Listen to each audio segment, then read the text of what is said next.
নমস্কাৰ বন্ধু বান্ধৱীসকল, আপোনালোকক স্বাগতম জনাইছোঁ জ্ঞান সম্প্ৰসাৰ ইউটিউব চেনেলটোলৈ। আজি ভাৰতৰ প্ৰধানমন্ত্ৰীসকলৰ নাম আপোনালোকৰ মাজলৈ লৈ আহিছোঁ। স্বাধীনতাৰ সময়ৰ পৰা বৰ্তমানলৈ কোনে কোনে প্ৰধানমন্ত্ৰী আছিলে, তো ভিডিঅ'টো শেষলৈ চাই থাকিব। তো বলক ভিডিঅ'টো আৰম্ভ কৰোঁ। ভাৰতৰ প্ৰথমজন প্ৰধানমন্ত্ৰী আছিলে জৱাহৰলাল নেহৰু, আৰু ই 15 আগষ্ট 1947 চনৰ পৰা 27 মে 1966 চনলৈ কাৰ্যনিৰ্বাহ কৰিছিল।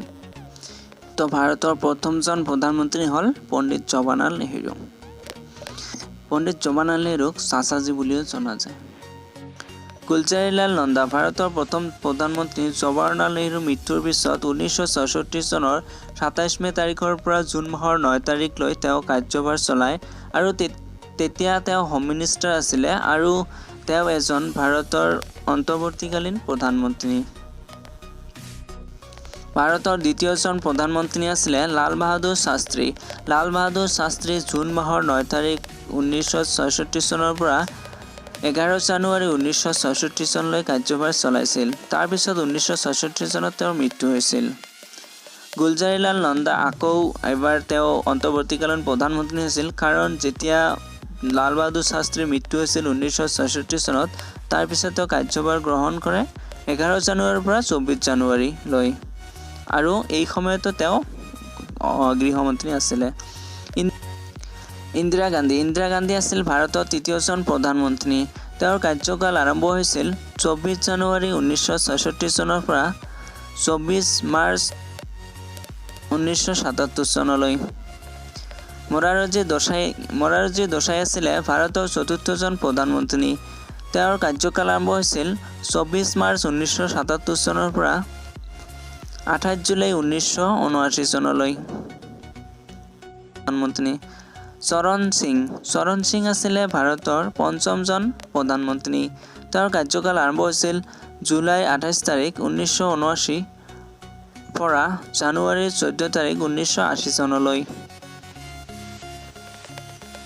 ইন্দিৰা গান্ধী ভাৰতত আকৌ এবাৰ প্ৰধানমন্ত্ৰী হিচাপে নিৰ্বাচিত হৈছিল 1980 চনৰ 14 জানুৱাৰীৰ পৰা 1984 চনৰ 31 অক্টোবৰ তাৰিখলৈ তেওঁ কাৰ্যভাৰ গ্ৰহণ কৰিছিল।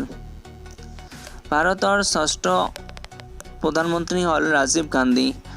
তেওঁৰ কাৰ্যকাল আছিলে 31 অক্টোবৰ 1984 চনৰ পৰা 2 ডিচেম্বৰ 1989 চনলৈ। বিশ্বনাথ প্ৰতাপ সিঙৰ কাৰ্যকাল আছিলে 2 ডিচেম্বৰ 1989 চনৰ পৰা 10 নৱেম্বৰ 1990 চনলৈ। তেওঁ ভাৰতৰ সপ্তম প্ৰধানমন্ত্ৰী। চন্দ্ৰশেখৰ ভাৰতৰ আছিলে 8 নম্বৰ প্ৰধানমন্ত্ৰী, আৰু চন্দ্ৰশেখৰৰ কাৰ্যকাল আছিলে নৱেম্বৰ 10 তাৰিখ 1990 চনৰ পৰা 21 জুন 1991 চনলৈ। তেওঁ ভাৰতৰ 8 নম্বৰ প্ৰধানমন্ত্ৰী আছিলে। পি.ভি. নৰসিম্হা ৰাও ভাৰতৰ 9 নম্বৰ প্ৰধানমন্ত্ৰী আছিলে। তেওঁৰ কাৰ্যকাল 21 জুন 1991 চনৰ পৰা 16 মে 1996 চনলৈ। তেওঁ ভাৰতৰ 9 নম্বৰ প্ৰধানমন্ত্ৰী আছিলে। অটল বিহাৰী বাজপেয়ী ভাৰতৰ 10 নম্বৰ প্ৰধানমন্ত্ৰী আছিলে। তো ভাৰতৰ 10 নম্বৰ প্ৰধানমন্ত্ৰীখন অটল বিহাৰী বাজপেয়ী। তেওঁৰ কাৰ্যকাল 1996 চনৰ মে মাহৰ 16 তাৰিখৰ পৰা জুন মাহৰ 1 তাৰিখলৈ। এইচ ডি দেবেগৌড়া ভাৰতৰ 11 নম্বৰ প্ৰধানমন্ত্ৰী আছিলে।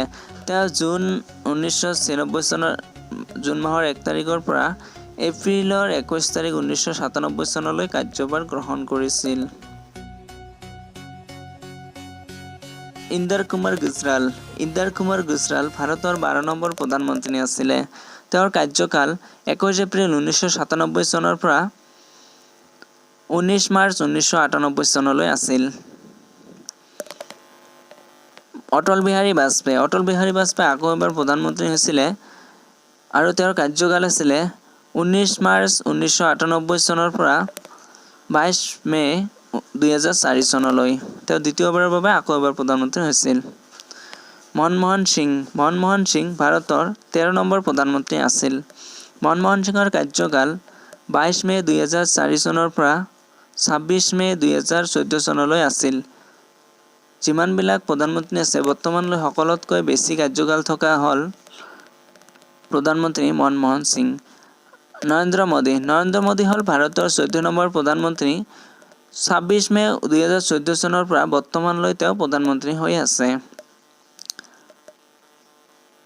ধন্যবাদ বন্ধু-বান্ধৱীসকল, ভিডিঅ'টো ভাল পালে লাইক কৰিব, শ্বেয়াৰ কৰিব আৰু চেনেলটো ছাবস্ক্ৰাইব কৰিবলৈ নাপাহৰিব। ধন্যবাদ।